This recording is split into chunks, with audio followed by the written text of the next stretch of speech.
It's the Skit Guys Podcast, starring Tommy WOODARD and Eddie James.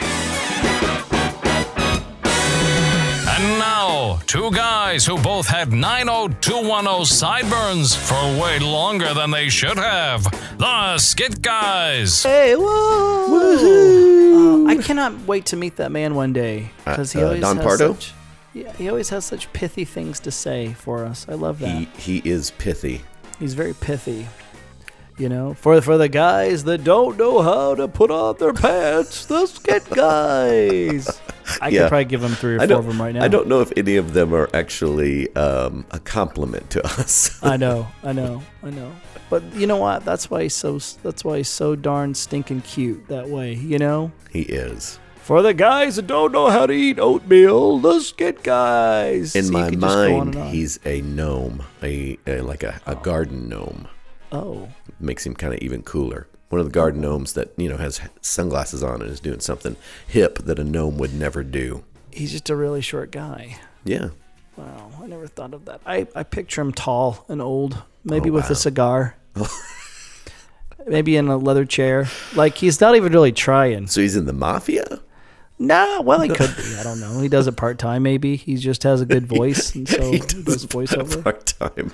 Yeah, just for a little extra cash. Like, if you're in the mafia, then all that money is tied to something. So this is kind of his money, you see. It's his, what do they call that? It's the thing that he does that's upright and his shell. It's his shell. It's People his shell. Think he's but he really loves it, though. He really yeah. loves it. And he has a mic. Well, he has a helper that brings him the microphone that kind of puts it right in front of him so he can just lean back in his leather chair. Yeah, because normally he talks like this all day long. Yeah, he's like, hey, we gotta off that person that owns the pizza place over there on 3rd and Lexington or what, eh? Hey, piano player, I'm gonna break your fingers. And then he gets to come on and go, the Skit Guys. And then his henchmen are like, that's really good, boss. That's really good. That's really good. I know it is. Take that away. Yeah. Before I break your those face. people that don't like Cheerios, the Skit Guys. Was that good? That was Let's good. do it again. I didn't feel good about that one. All right, take 4. Give me some veal parmesan. Hey, you see that guy over there walking? Go break his face. Just go break his face. All right?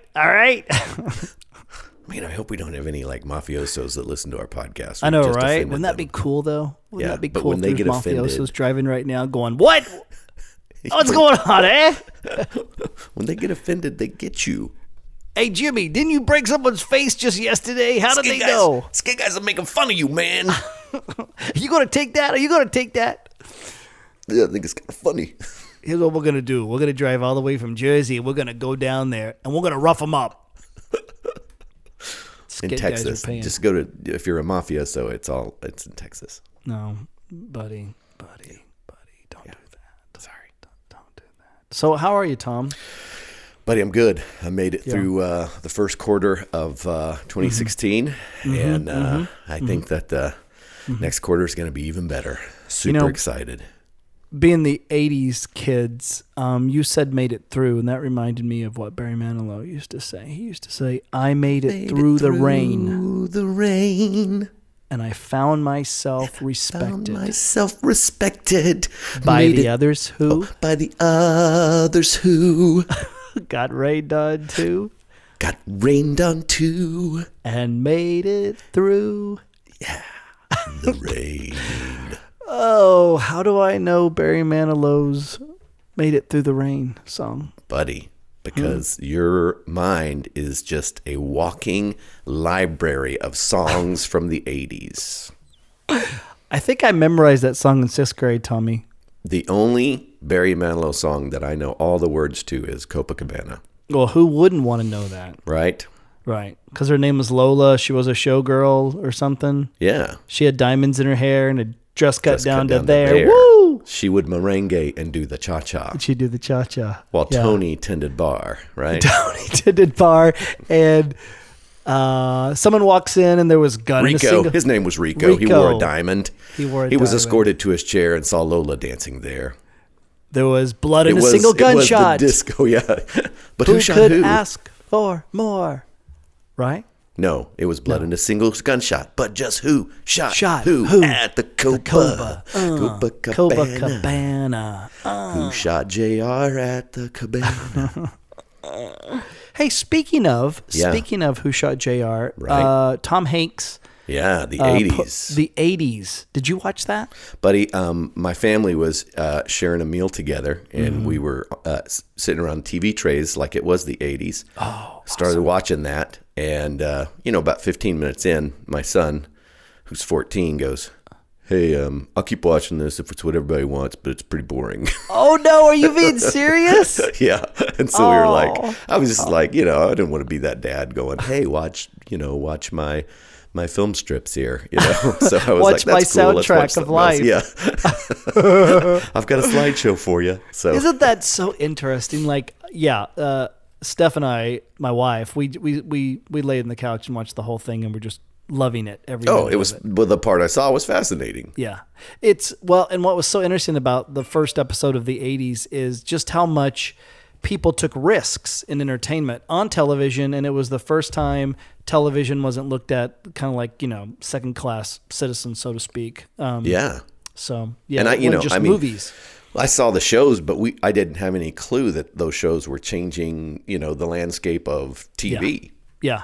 I loved, cause, being an 80s kid, and we used to talk about TV a lot on our podcast. We don't do a whole lot of talking about TV shows. But just going down that road, Memory lane, if you will. It reminded me of, I think, cause I watched like Happy Days and, Mork from Mork and all those shows that kind of had like a little message at the end of them. There was always something sweet, always kind of something made you tear up a little bit, make you laugh and cry, which is what we do today pretty much.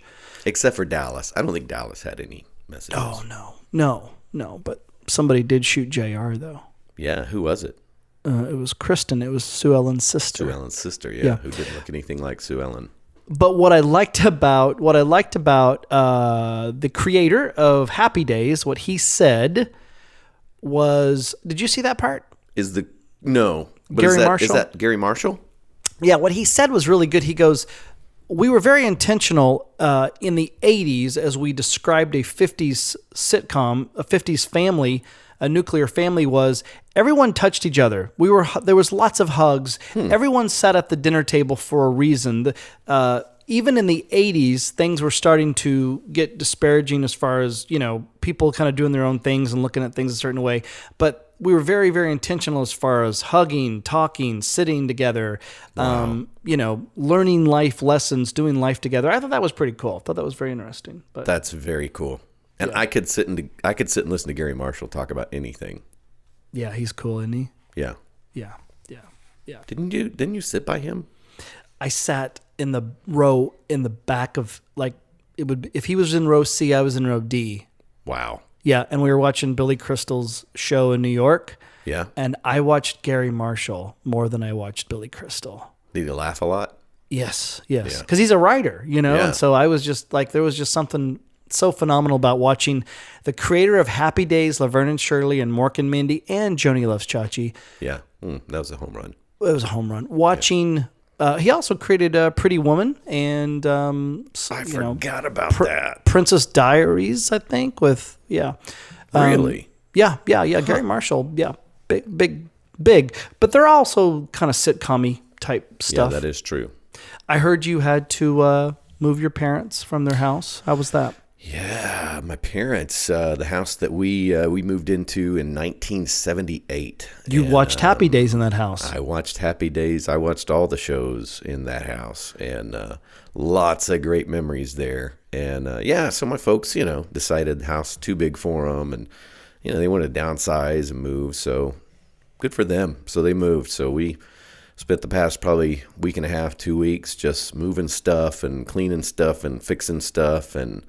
Lots of memories, and but it's pretty cool. My mom grabbed this poster board. This is a little embarrassing, but kind of cool at the same time. It was a poster board from my maybe freshman year in college. You have to do something silly to present yourself, and so it was a psychology class, and it was like, show us your life in pictures. And so it was like here's a picture of me when I was born, and then, when I was 4, and it kept going on until I was 20. And what was cool was the picture of me at the age of, 20 or 19 or whatever it was a picture of you and me. It was our very first skit. Back then it was the ET show, but it was our very first promo picture that I'd put on this poster board with the pictures of my life and everything. So that was kind of cool. Kind of looking at going, I can't really describe my life without including Eddie in it, which is kind of cool. Yeah. And look at us, 5 years later? Look at all that we've done in the 5 years, 5 buddy. 5 years later since high school, college. Right, 5 years ago, right? Yeah, right? I can't believe I'm almost going to be 30. That's crazy. Yeah. Crazy. Isn't that crazy though? And we both grew up in different households. You kind of came from the just the nuclear family, like what Gary Marshall was talking about. Everyone's Cleaver family. Yeah. Cleaver family. Yeah, and I came from like the Roseanne Barr household, where it's like, pick up your stuff and shut up. But didn't you make dinner, Mommy? No, are you crazy? I have to go back to school. So we came from two different sides of the track. But it's always so funny to me over these years, like you and I could be in the car and we watched the same stuff. We did. Yeah. We listened to the same stuff. It's so crazy. Like, it's just nuts to me how you and I could be talking about something or singing a song or doing something, like you just pick right up and we're like, that is so nuts. So anyway, moved mom and dad, and good for them, excited for them. And at the same hand, like, at some point my dad, I said, are you sad? And he was like, oh yeah. He said, I've cried a little. And he said, I realize this is the house that my kids grew up in and I grew old in. This is like, cue the music in the background. I'm going to stand over here and weep a little.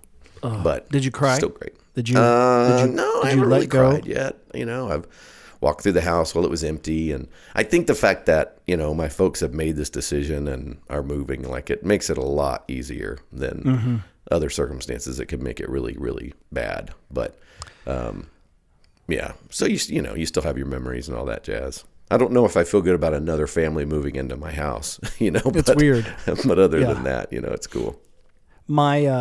The only affiliation that I have would be my grandmother's house in Oklahoma City, and that would be the house since I was 8 years old. That's the house that I would go to, and so in 2009 or 2010, when on Libby, Libby, yeah, maybe it was 2008 when we moved her out of the house and closer to family. Yeah, and she passed away in 2010 or 9. But I remember the house was cleaned out, the garage, everything was cleaned out. And I went there, I think you and I were doing something. Yeah. And I just decided to stay there that night. And there was like, maybe there was a recliner. maybe they left a recliner in there. I can't remember. But I remember walking through that house. It was totally empty, just full of memories for me. And it was the house. That was my house that I connected to, that my grandma was there, love, support, I remember just sleeping in that chair and it was just like, wow, this chapter is over, Yeah. So time is a tough thing. Time is a tough thing. I still drive by the house. I probably look like a stalker, but I will still drive by that house and park it front and just kind of stare at the house and just kind of, think of things, but I've yet to be caught, so I guess that's good.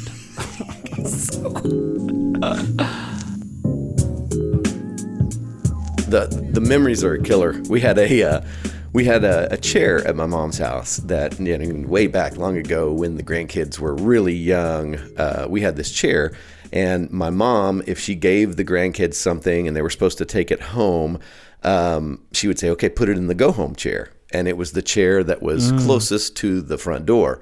And so we were moving the other day, and being the little brother, I have an older sister, being the little brother, I thought I would do something that was totally make my sister cry, because that's what our job as little brothers. And so I took a picture of the go home chair and I texted it to her, because everything's almost out of the house. I texted it to her and said, "Hey, your memories are in the go home chair. You need to take them because you're not going to get to come back." Oh, that's awesome. and yeah, she just totally cried. Oh, Speaking of memories, I would knock on your door in high school or in college before I left for California. And do you remember at Christmas time, your mom had at the foot of the stairs? She had that. What was that? It was like some little. Oh, it was a reindeer. It was a reindeer that was made out of like pantyhose, and Yes. and it had little kid overalls on. Yes, and little like kid a little shoes, like a little human kid reindeer. Oh, yeah, And that's right. I would knock on the door and ring the doorbell, and that door would slide open a little bit, and I'm looking straight ahead, waiting to see you. And I see the door open, and you do it over and over, and it would always kill me. And I would look down, and it would be like the little reindeer kid man opened up the door. He's like, "Hello, I'd forgotten about that. That's pretty funny. So we did some of our very first videos in your house too, buddy. You remember that? Oh yeah, man. And we shot 2 of the Christmas videos from last year at my parents' house. That's right. Wow. Yeah. Legacy. Yeah, very first videos were shot there. What was that guy's name? Charles Ronston. Charles Ronston was the only parrot dog in captivity. Audience, I wish we could show you those videos, because we were doing videos. We had a show. We got to do a show, and we were trying to emulate that play, Greater Tuna, which these 2 men basically do tons of different characters. And so we were trying to figure out, okay, if we were to go to a church and we were to do a show and we're going to do a bunch of different characters, we'll show video. Yeah. And video is basically me or you holding a camcorder, putting on a tripod. Andy Heights helped us one time too. Yes. Yeah. So we try to film these little bits that, and if you think about the craziness of it, it still meant someone had to be back there on a VCR with the VHS tape and having to hit play at a certain time and hoping that it would start. So it was redonk what we were trying to do, but audience, we did some great homemade videos that we thought were just absolutely awesome. Wojtek Charles-Malski. I love Wojtek Charles-Malski. Wojtek Charles-Malski singing Great American Documents. Not Great American songs, but the documents of America put to music. So it'd be like Wojtek Charles-Malski. Oh, and back there, KTEL Records presents Wojtek Charles-Malski singing the Great American Documents. Such great hits as the Declaration of Independence. 7 years ago, our fathers brought on this continent. That's right. Enjoy Wojtek Charles-Malski singing the United States documents. Who can forget this classic, the Bill of Rights? We the people, in order to form a more perfect union, establish justice and liberty.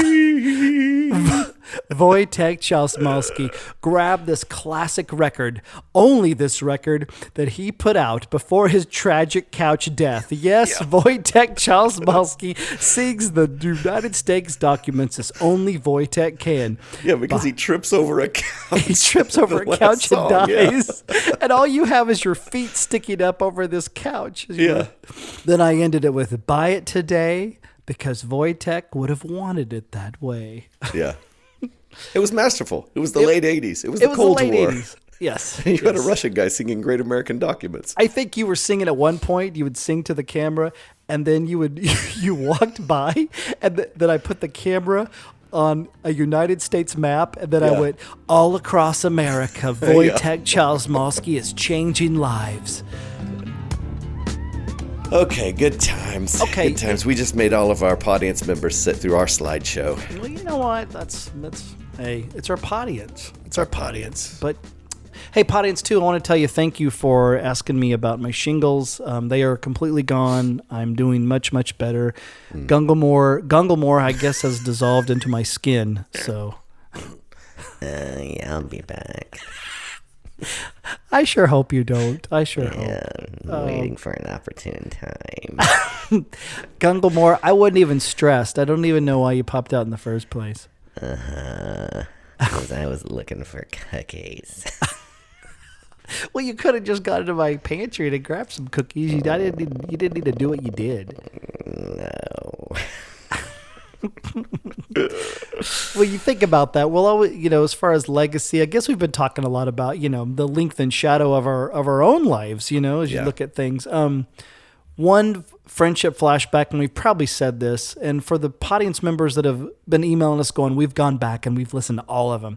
There's probably one time I've mentioned this, but, when you talk about houses, there was that night that you and I saw Roxanne with Steve Martin, and we had nowhere else to go, and we went to my grandma's house, and she made us BLT sandwiches. That was awesome. It was a great night. And she just kept serving them up. Buddy, thick cooked bacon. We were young. Calories didn't matter. Didn't matter. I think I had at least 4 of them. Just no doubt. BLTs. They were so good. Because it was that thing of, she would just, it wasn't, would you like more? It was just, here's another one. Here's more. Yeah. And do you remember them being like exceptionally good? Oh, man, yeah. Mildred James could make a BLT, buddy. I don't know what that is. Those are just great memories. For anybody in their world, you go, when you think back to childhood or some things, you go, I don't know what it was, but that night was just exceptional. That night was just special. It was so unexpected, and it turned out to be so beautiful, It's probably that cast iron skillet she was cooking the bacon in. Oh, and she wouldn't wash it. No, that's it. You got a little bacon, but in there was probably a little chicken fried steak left over and some eggs and who knows what else. Yeah. My grandma would just stick that in her oven. That's what you do. You just stick it. Yeah. Yeah. I got one from Angie's mom. She's like, you want this skillet? I was like, yeah. And it's so good, man. They're so good. Well, it's just grease on grease, and you can't beat grease on grease. You can't beat grease on grease. Yeah. Hey, speaking of friendship flashback, do you remember you and me, we did like a week-long camp. It was when we first started doing camps during the summertime, and we went to New Mexico or... Mm-hmm. Yeah, it was with, I remember it. It was with a big mega church in Arizona? No, it was out of New Mexico. It was out of New Mexico. Yeah. I can almost remember the name of the church, but I've forgotten it now. Okay, we had a rental car, and it was, for whatever reason, do you remember this moment, this friendship flashback? It was what you think I'm saying I do. How could I forget it? Were you driving? Is it that story? Yeah, that was another story. That was another that's story. What I was thinking of. Oh, yeah, that was embarrassing. Yeah, that was okay, embarrassing. Go ahead. You can do your story. No, you could do that one. So we're just now starting to travel outside of the state of Texas, I guess. And we're going to this camp, and Eddie's driving, and I'm in the passenger seat. And, Eddie we get pulled over. I mean, we're speeding, and we get pulled over. No big whoop. He gives his license to the police officer and, sitting there. And then the police officer comes back, and this is the words the police officer says. Mr. James, do you realize there's a warrant out for your arrest? In California? Yeah. Who am I with? What have you done? What have you done? And do you want to tell them what you've done? I think I floated through a stop sign and I didn't pay the ticket. Yeah, you just had a ticket that was outstanding. It wasn't a big deal, but you had to quit. He kept your license. Like, I can't give you your license back. So was that I had it? To drive, yeah. You had to pay the bill. You had to pay the fine before you could get your license back. I was starting all over. I was engaged to a girl in California. I quit church work. I started working at Blockbuster Video. I was just so bummed, and the engagement ended, my church job ended, and I was working at Blockbuster Video, driving home around midnight or 12:30 after a shift, and I floated a stop sign and got pulled over, and I had no money to pay that sucker. So you left the state, a fugitive. I was traveling with a fugitive. You were, buddy. And you said, sorry. I'm not guilty. And I said, I don't care. I don't care. Yeah, I was climbing out of a hole, a financial, emotional, spiritual hole at that point. But you did. Yeah, I did. Thank you. I did. Yeah. That was embarrassing. Yeah. I guess we all got our stuff, right, Tommy? Oh, we all have our stuff. Crazy. So we kind of been talking about legacy here. So, okay, let me ask you this question. If you could leave anything for the future, what would it be? Like, what would be a song or a book? Like, if you could recommend a book or a song or a movie, what would you leave for future generations? Since we're talking about growing up and leaving stuff. question. Do you have any ideas on yours? Probably a film. I still love Dead Poets Society. I know it's an 80s flick. Good I still love Dead Poet. I think there's a lot to learn in that movie. Thank you, boys. I think it's a great movie. I think that would be a good film to leave for future generations. An album. My favorite album of all time is Counting Crows, August and Everything After. Like, I know it's a great album, yeah. No, it's not a Christian album or anything, but I don't know, and maybe it was because of the time. I got that in my 20s, but August and Everything After, kept by the Counting Crows, is just, it's so rich. Anytime I got my songs on shuffle, and it just love it. Or sometimes I just play that whole album. Just love it. Just love it. So those would be two things, I think. What about you? Oh, man. Like, it's so tough. Like, I'm trying to think of, like, a film that, like, there's so many good ones, you know, that you watch and you go, oh, gosh, that's so good. Like, my favorite movie of all time is probably True Grit, the new version. With not Kurt Russell. Jeff Bridges. No, Jeff Bridges. Yeah, I think maybe that. Awesome. Hey, you get to leave it. You get to leave it for the future. There you go. And go, hey, this is what it was like. You know, I don't know, man. I think if it was an album, I would say so I'm going to look at it from the standpoint of kind of, hey, just so you know what I was like. I loved True Grit. And then the album would be The Very Best of Bread. Oh, Bread. I thought you were going to say Adamant, but Bread. No. The Very Best of Bread? Though. I love Adamant, but The Best of Bread. And that way they would get a nice dichotomy of who I am, that I love this really mellow music. I mean, those words... God, the words of that David Gates wrote for Bread, you know, is so good. I would give everything I own just to have you, you know? Since we're just talking, since we're talking legacy and, what was and what will be and what we have to leave behind. Oh, are you finished? Are you going to say what book? Oh, I don't even know what book. Golly. So I would say, because I was just thinking about this, I think the book I might leave would be Celebration of Disciplines. I think that's a fantastic book. I would recommend it to anyone. I love that book. Probably The Road Less Traveled. I loved that book. Yeah. The Road Less Traveled by Scott Peck. That's a good book. That would be one. Yeah. The book that changed my life was Zig Ziglar's See You at the Top. I read that in 7th grade, and it changed how I talk to people in 7th grade. Yeah. That's crazy, 7th grade. I would challenge you to find another 7th grader that read that book.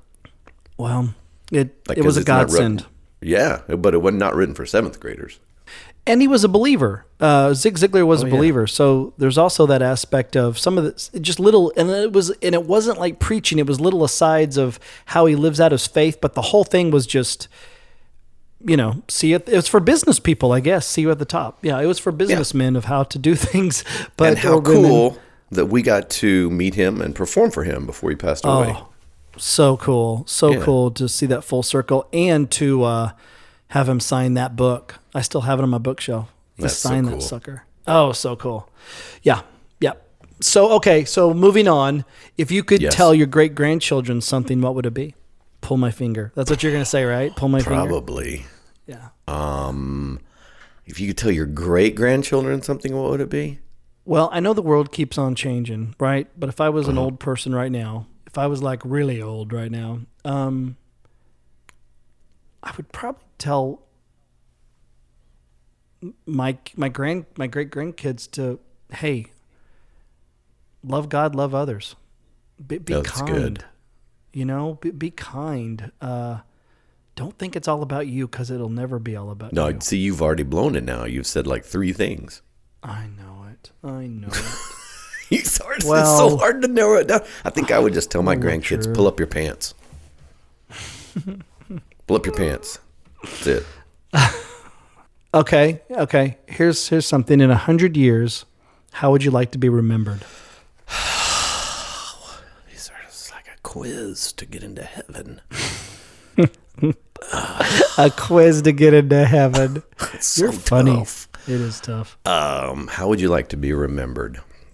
It just all sounds like a Sunday school answer, you know? Well, 'Cause just it's say it. like, Just I want to be remembered as being, a godly man. I mean, Yeah. the only reason that we're here, right, is to give glory to God. So it's kind of that thing of like, that's how I want to be remembered, Yeah. But I'll probably be remembered as the guy who said, "Pull my finger."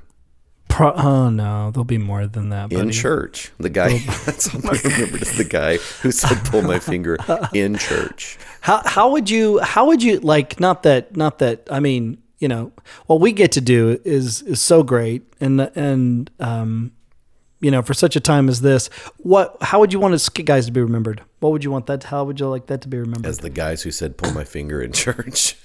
Well, we did that. We've done that. We've broken a lot of barriers, haven't we, buddy? Yeah. I really, what?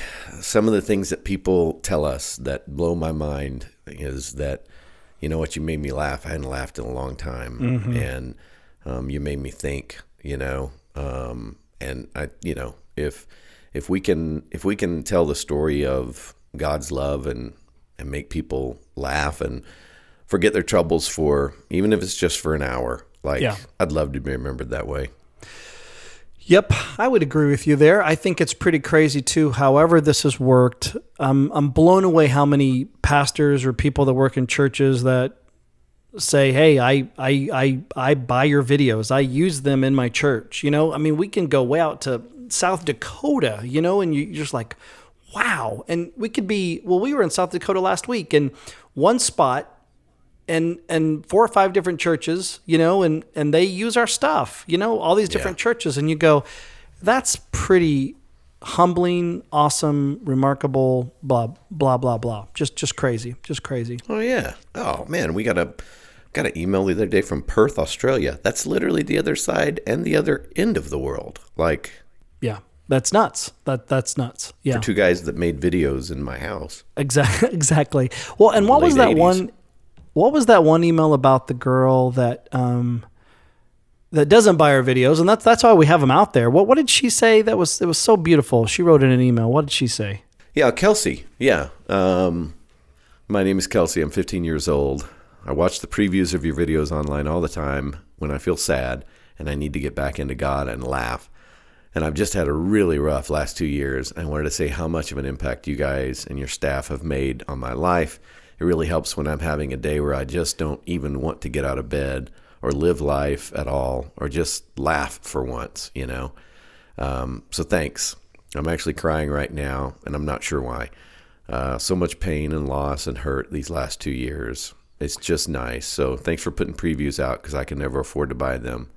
I'm also very artistically minded, And so, yeah, she watched 'Tis So Sweet, which is a video where Chris is painting, and she was like, I need to start painting again. It's crazy the things that you have an idea for and you make and you put them in God's hands and he does what he will with them, Yeah.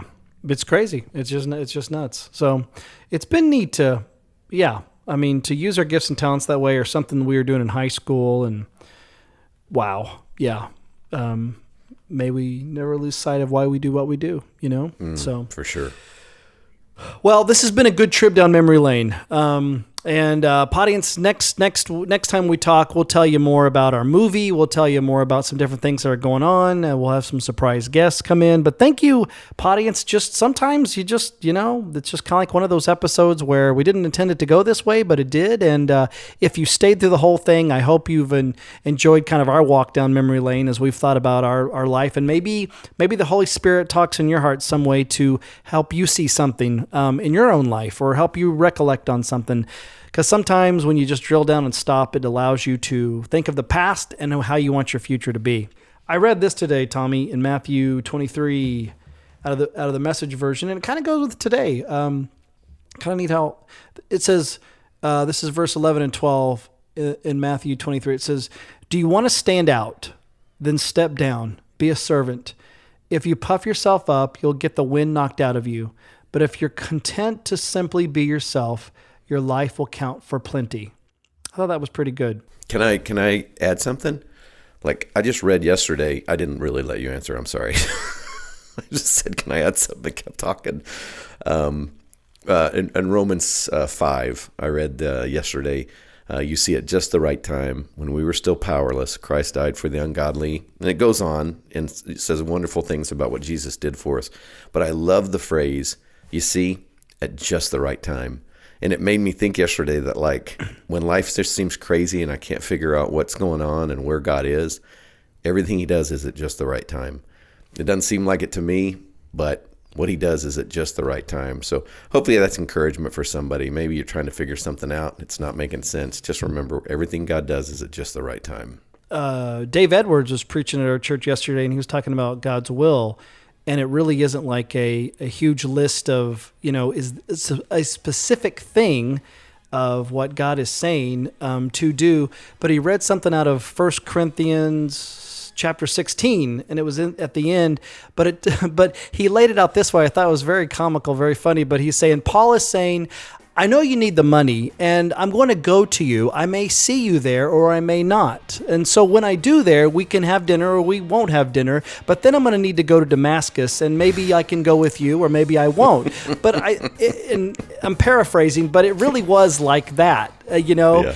And and when it comes to God's will and His perfect time and planning and provisions, you go, that's a lot of what we do. We say we're going to go there. We don't know all that will happen, but we're going to take a step of faith and go there, and we're going to see what we can see, and we may do this or we may not do it, but you know what? God's in control, so we're going to leave some margin for Him to do what He needs to do and be God, but we're going to keep walking and go there, Yeah. I love that. And listen, audience, as you guys are listening to this, if you listen to it when it comes out on Thursday, we're in Los Angeles, and we're meeting with people about making a Skit Guys movie, and that's what we're doing. We're going, man, this is what we think we're supposed to do. We're going to keep moving forward with it, and God opened doors and closed doors, and if you want us to crawl through a window, open the window, and we'll do whatever we have to do, but keep us in your prayers, and we hope that's the next thing that we get to do. Beautiful. That's beautiful. That's great. I love that. So, hey, we just want to tell you that we hope you've enjoyed this podcast. We hope you've liked it, and we will see you next time. So, yeah, please be praying for us. And I love you, buddy. Love you too. All right, audience, we'll see you next time. Love you. Thanks for doing life with us.